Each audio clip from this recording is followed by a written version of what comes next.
Hello, welcome student. Today we will understand the chapter Nationalist Movement Phase First from 8th class in History chapter. It is very important for us. It is very important in 8th class book for you in competition exam. बहुत सारे questions competition exam में इससे related पूछे जाते हैं, तो ये आप लोगों के लिए काफ़ी इंपॉर्टेंट चैप्टर है. Yes, please understand carefully. Okay, सबसे पहले बेटा स्टडी हम कर रहे हैं यहाँ पे causes for the rise of Indian nationalism. बहुत सारे रीजन है हमारे पास नेशनलिज्म के लिए कि हमारे इंडिया में नेशनलिज्म कैसे राइज हुआ. आप लोग नेशनल एंथम सुनते हैं तो अलर्ट हो जाते हैं, अटेंशन पोजीशन में खड़े हो जाते हैं. और जब भी हमारी कंट्री का किसी के साथ कोई कंपटीशन होता है, कोई फाइट होती है, कोई वार होता है, या फिर हमारी इंडिया में किसी के साथ कंपैरिजन होता है, तो हर पॉइंट्स पे हम अपने इंडिया की पोजीशन, हाई पोजीशन देखना चाहते हैं. तो यही जो आपके पास आपकी ओपिनियन है इंडिया के लिए, वही नेशनलिज्म. अब हमारे पास नेशनलिज्म का अराइज कहाँ से हुआ उसकी स्टडी कर रहे हैं. तो उसकी स्टडी हमारे पास ब्रिटिश ईस्ट इंडिया कंपनी के बाद आने के बाद हुई है. मैं मानती हूँ कि ब्रिटिश ईस्ट इंडिया कंपनी अगर हमारी इंडिया में नहीं आती तो शायद हमारे पास नेशनलिज्म भी नहीं आता, हमारे पास यूनिटी भी नहीं आती, और ना ही हमारे पास डेमोक्रेसी होती, ना ही आप लोगों के पास फंडामेंटल राइट्स होते हैं. आप सोच रहे होंगे कि मैं ब्रिटिश ईस्ट इंडिया कंपनी का सपोर्ट ले रही हूँ, बट ऐसा नहीं है. ब्रिटिश ईस्ट इंडिया कंपनी ने हमें हरासमेंट दिया है, बट उसके साथ में हमें कुछ उससे बेनिफिट भी हुआ है. तो बेनिफिट क्या हुआ है, सबसे पहला पॉइंट हम यहाँ पे स्टडी करेंगे नेशनलिज्म का. क्योंकि before the coming British East India company we had not unity of a country, we had not same rule and regulations, and our monarchy system were imposed in India. Okay, उस time पे हमारे पास जो ruler हुआ करते थे वो छोटे छोटे एरिया पे अपना राज करते थे. एक ने दूसरे के ऊपर फाइट कर दी, उसका एरिया अपना कैप्चर कर लिया और उसका डोमिनेट था वो दूर तक हो जाता. ऐसे उनमें ना तो एक लैंग्वेज थी, ना कोई यूनिटी थी, ना ही रूल रेगुलेशन सेम था. इसलिए हमें पता ही नहीं था कि हमारा इंडिया का जो लैंडमार्क है वो कहाँ तक है. जब ब्रिटिश ईस्ट इंडिया हमारे पास से यहाँ से गई तब तक हम यूनिटी में आ गए थे, हमारे इंडिया के अंदर नेशनलिज्म आ गए थे. तो ये हमारे पास एक बेनिफिशियल पॉइंट था जो ब्रिटिश ईस्ट इंडिया कंपनी के डोमिनेट होने के बाद में हमने गेन किया है. It's okay. तो इसी पॉइंट पे हम स्टडी कर रहे हैं बेटा, आप लोग ध्यान से इसको समझिए, काफी इंपॉर्टेंट है. ओके, फर्स्ट हमारे पास है बेटा रिवोल्ट ऑफ 1857. ये शायद आपने लास्ट क्लास में पढ़ा था कि 1857 में रिवोल्ट हुआ था. 6th 7th 5th क्लास में भी इसके बारे में थोड़ी सी चर्चा होती है आपके चैप्टर में. तो ये वही रिवोल्ट है जिसमें रानी लक्ष्मीबाई ने फाइट किया था. ये वही रिवोल्ट है जहां राजा कंवर सिंह, बहादुर शाह जफर, तात्या टोपे, नाना साहिब, इन सभी लोगों ने उसमें पार्टिसिपेट किया था. तो इसके बाद में 1857 को हम फर्स्ट इंडिपेंडेंट फाइट भी कह सकते हैं, क्योंकि उससे पहले इतना बड़ा स्ट्रगल लोगों ने नहीं किया था, इतना बड़ा रिवोल्ट नहीं था. रिवोल्ट तो बहुत सारे हो गए थे हमारे पास. जो शेड्यूल ट्राइब्स के लोगों ने किया था, जो जंगलों में रहने वाले लोग थे, जिनके लिए उन्होंने नई पॉलिसी इंपोज कर दी थी. ब्रिटिश ईस्ट इंडिया कंपनी ने उनके लिए नई पॉलिसी लगाई थी, उसके अगेंस्ट में उन्होंने रिवोल्ट किया था. बट 1857 का जो रिवोल्ट था वो नॉर्थ इंडिया में काफी एक्सपेंड हुआ था. इसके बाद में लोगों के अंदर नेशनलिज्म आ गया after revolt of 1857। Okay, next है बेटा लैंड रेवेन्यू पॉलिसी।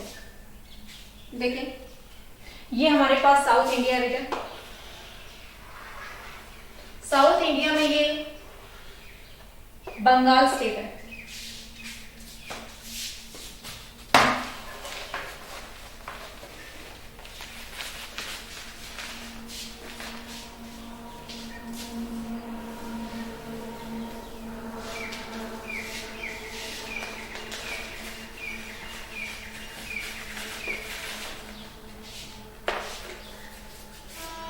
ये बंगाल स्टेट है जो आज वेस्ट बंगाल है और बांग्लादेश है वो एक स्टेट हुआ करते थे। British East India Company captured this state after the war Plassey in 1757।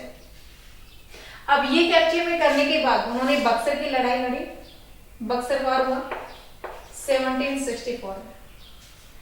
उसमें बिहार, उड़ीसा, वेस्ट बंगाल, इसमें सभी एरिया में लैंड रेवेन्यू कलेक्ट करने के लिए डोमिनेट कर लिया था। British East India company impose revenue on this peasants. Permanent settlement, permanent settlement it means हम दूसरे चैप्टर में स्टडी करेंगे कि इस एरिया के अंदर वो 20 और 30 इयर्स के लिए उन्होंने लैंड रेवेन्यू फिक्स कर दिया। और जो स्टार्ट में इन्होंने इम्पोज किया उसी टाइम पे ये काफी हैवी होता था, काफी हाई रेवेन्यू होता था, क्योंकि वो इस ड्यूरेशन में वो उसको इंक्रीज नहीं कर पाता था, इसलिए फर्स्ट टाइम ही ज्यादा इम्पोज करते थे। But Indian peasant were not able to provide this land revenue. They opposed their system. यहां उन्होंने परमानेंट सेटलमेंट और इस एरिया में महालवाड़ी सिस्टम इन्होंने इम्पोज कर दिया। अलग अलग एरिया के अंदर अलग अलग उन्होंने लैंड रेवेन्यू कलेक्ट, ये लैंड रेवेन्यू कलेक्ट करने की ही टाइप्स हैं। तो हमारे इंडियंस जो पीजेंट्स थे वो काफी अपोज करते थे और इसके अपोज करने के बाद वो ब्रिटिश ईस्ट इंडिया कंपनी के अगेंस्ट हो गए। नेक्स्ट हमारे पास आता है बेटा मॉडर्न एजुकेशन। मॉडर्न एजुकेशन इसका सबसे बड़ा रोल है। Modern education imposed 1833 by Lord Macaulay. Lord Macaulay ने इसको इम्पोज किया था। क्यों किया था? Lord Macaulay wanted to get a clerk for the administration system. अब वो क्लर्क तो लेना चाह रहा था, इसीलिए उन्होंने यहां पे इंग्लिश लैंग्वेज इंप्लीमेंट कर दी। और इंग्लिश लैंग्वेज से हमारे इंडियंस को क्या बेनिफिट हुआ उसके बारे में हम स्टडी करेंगे। After getting the English language they were able to get a common language. उनके पास कॉमन लैंग्वेज आ गई। कब? जब इंग्लिश लैंग्वेज इंपोज हो गई तब इंग्लिश लैंग्वेज लोगों ने पढ़ी। और उसके बाद में हमारे इंडिया के अंदर आज भी हमारे कॉन्स्टिट्यूशन में 22 लैंग्वेज को अडॉप्ट किया हुआ है, एक्सेप्ट किया हुआ है। हिंदी के साथ अदर 21 लैंग्वेज यानी कि 22 लैंग्वेज हमारे पास है, हमारे इंडियन कॉन्स्टिट्यूशन में उसको अलाउ किया हुआ है, एक्सेप्ट किया हुआ है। और उस टाइम पे हमारे पास रीजनल लैंग्वेज बहुत सारे होते थे, पंजाबी, राजस्थानी, हरियाणवी, गुजराती, मराठी, तमिल, तेलुगु, कन्नड़ एक्सेट्रा। अब ये सारी लैंग्वेज है, हमारे हरियाणवी तमिल लैंग्वेज नहीं जानते, कन्नड़ है वो हरियाणवी लैंग्वेज को नहीं जानता है, इसलिए उनमें कम्युनिकेशन नहीं होता था। और जब उनके पास इंग्लिश लैंग्वेज आ गई तो उनको कॉमन लैंग्वेज मिल गई। इंडिया के north to east, north to south और ईस्ट टू वेस्ट चारों डायरेक्शन में एक ही लैंग्वेज, कम्युनिकेशन की लैंग्वेज मिल गई। और वो कम्युनिकेशन की लैंग्वेज कौन सी? English language. इंग्लिश लैंग्वेज मिलने के बाद वो कम्युनिकेट करने लगे, अपने प्रॉब्लम्स को शेयर करने लगे और उसके लिए वो सॉल्यूशन सर्च करने लगे। ओके, अब हमारे पास नेक्स्ट पॉइंट पे आता है बेटा डिस्क्रिमिनेटेड इंडियन। देखिए इंडियंस, हमारे पास आर्मी होती थी, आर्मी में हमारे इंडियंस को जॉब देते थे, but Indians did not gate A high level job in A army, और उनको जॉब मिलती थी वो केवल और केवल लो ग्रेड की मिलती थी। उसके बाद में लो ग्रेड की होने के बाद जब आर्मी की परेड होती थी तो उनकी इंसल्ट की जाती थी, उनको उन पे कमेंट्स किए जाते थे, आदि आदि उनके साथ। उनकी सैलरी भी बहुत सारी, सैलरी में भी डिफरेंस होता था।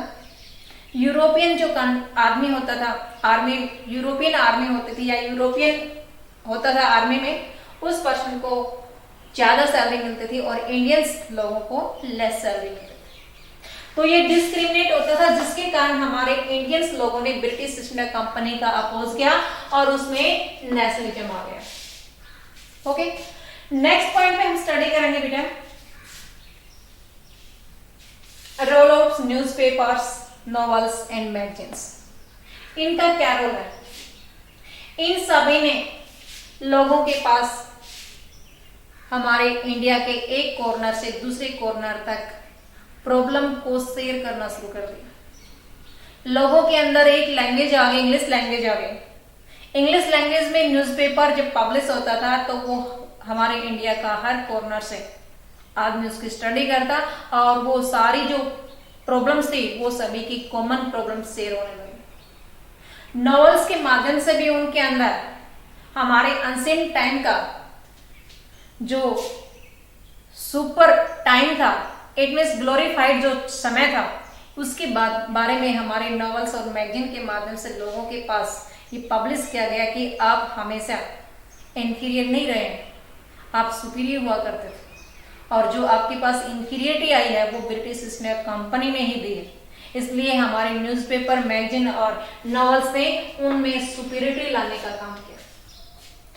नेक्स्ट पॉइंट पे हम पढ़ेंगे बेटा railways. Railways imposed by the British East India company इन 1853। सबसे पहले हमारे पास जो रेलवे चली है वो 1853 में चली है। मुंबई से पूना के बीच में 10 किलोमीटर सबसे पहले उन्होंने रेलवे ट्रैक बिछा करके उसमें मूवमेंट किया, ट्रैवलिंग की। अब रेलवे ट्रैक होता था, उसके अंदर जो कंपार्टमेंट होते थे वो रिजर्व होते थे कुछ ब्रिटिशर के लिए। इंडियंस लोग उसके अंदर, Indians public was not allowed for the entry of a reserved compartment।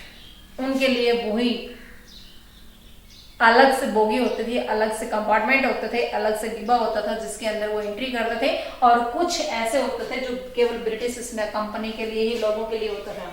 तो रेलवेज के अंदर जो रिजर्व सीट थी, जो कंपार्टमेंट फिक्स किए हुए थे, उसमें भी हमारे इंडियंस का डिस्क्रिमिनेट होता था, उनके इंसल्ट होते थे। उसके बाद में इंडियंस ने उनको अपोज किया। नेक्स्ट पॉइंट है बेटा exam of ICS. ICS full form of ICS, Indian civil service. जो आज हमारे पास आईएएस का एग्जाम होता है, आईएएस जो यूपीएससी कंडक्ट करती है, वो इंडियन एडमिनिस्ट्रेशन सिस्टम होता है, जो हाई लेवल की जॉब प्रोवाइड करवाने का एग्जाम होता है। और कुछ समय पहले यही एग्जाम का नाम क्या हुआ करता था? आईसीएस हुआ करता था। ICS exam was held in A Britain in English language, और जो कैंडिडेट इसके अंदर बैठता था, एग्जाम अटेम्प्ट करता था, उसकी एज भी बहुत कम होती थी। Satyendranath Tagore was the first person who passed the ICS exam. पहला आदमी था सत्येंद्रनाथ जिसने आईसीएस का एग्जाम पास किया था। तो ये हमारे पास इंडियन सिविल सर्विस में यानी कि एडमिनिस्ट्रेशन सिस्टम में हमारे इंडियंस आदमी को इन्वॉल्व नहीं किया जाता था। क्यों? क्योंकि वो आईसीएस का एग्जाम पास नहीं कर पाते थे। आईसीएस एग्जाम पास ना करने का रीजन ये था कि इंग्लिश लैंग्वेज में होता था, लेस एज में उसको पास करना होता था, और वो भी ये ब्रिटेन में जाकर के इसको, इंग्लैंड में जाकर के उसको एग्जाम अटेम्प्ट करना होता था। तो हमारे इंडियंस इसको पास नहीं कर पाते थे, जिसके कारण they was not able to get a administration job. तो इंडियंस लोगों ने ब्रिटिश ईस्ट इंडिया कंपनी का अपोज किया और उनमें नेशनलिज्म आ गया। ओके, नेक्स्ट है बेटा vernacular press act 1878। It is imposed by the British East India Company for the prohibitions of a publication। यानी कि कोई आदमी जब अपने न्यूज़पेपर निकालता है, कोई नॉवेल्स निकालता है, कोई मैगजीन निकालता है, और जिसके अंदर इंडियंस के फेवर काम किया जाता था, इंडियंस का सपोर्ट करने वाले न्यूज़पेपर होते थे, उसका उन्होंने उन पे सेंसरशिप लगा दिया। Censorship it means prohibition the public of the books की पब्लिश होने पे रोक लगाना ही सेंसरशिप कहलाता है। उसको प्रोहिबिट कर दिया, उसको मना कर दिया, और उनकी जो प्रेस थी उनको जब्त कर लिया गया। तो ये उन्होंने 1878 में उन्होंने वर्नाकुलर प्रेस एक्ट इंपोज किया। ये काफी इंपॉर्टेंट है बेटा। नेक्स्ट है the arms act 1879। Arms act it means हमारे पास जो वेपन है, हथियार है, वो हमें नहीं रख सकते हैं। ये एक्ट पास किया था 1879 में। क्यों?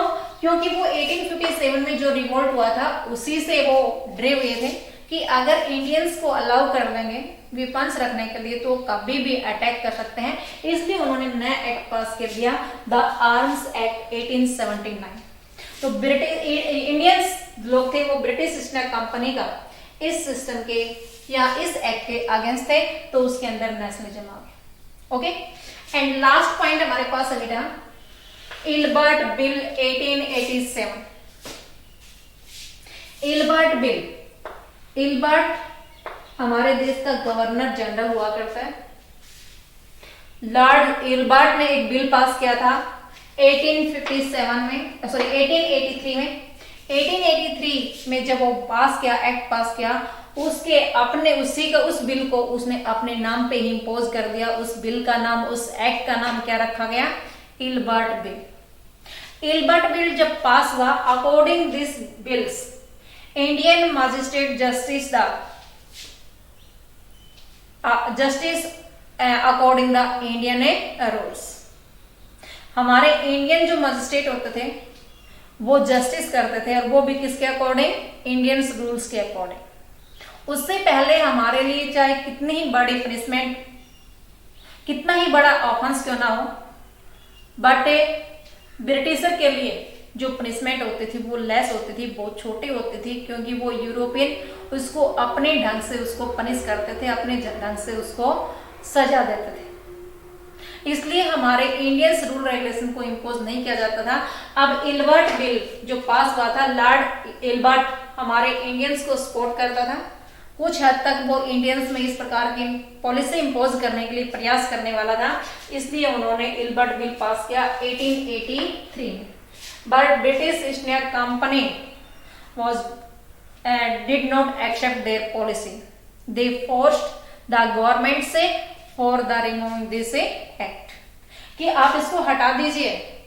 कोई भी एक्ट ऐसा नहीं होना चाहिए जो इंडियंस रूल्स के अकॉर्डिंग इम्पोज हो। इसलिए उन्होंने ये जब एक्ट हटाया तो हमारे इंडियंस अच्छे से अंडरस्टैंडिंग कर पाए कि अब हमारे साथ किसी प्रकार का कोई भी इक्वालिटी या किसी प्रकार का कोई भी एग्रीमेंट हमारे साथ इनकी कॉम्बिनेशन नहीं बन सकता। इसी पॉइंट्स को लेकर के उनके अंदर नेशनलिज्म आया और ब्रिटिश ईस्ट इंडिया कंपनी को यहाँ से निकालने के लिए वो यूनिटी में आए। It's okay.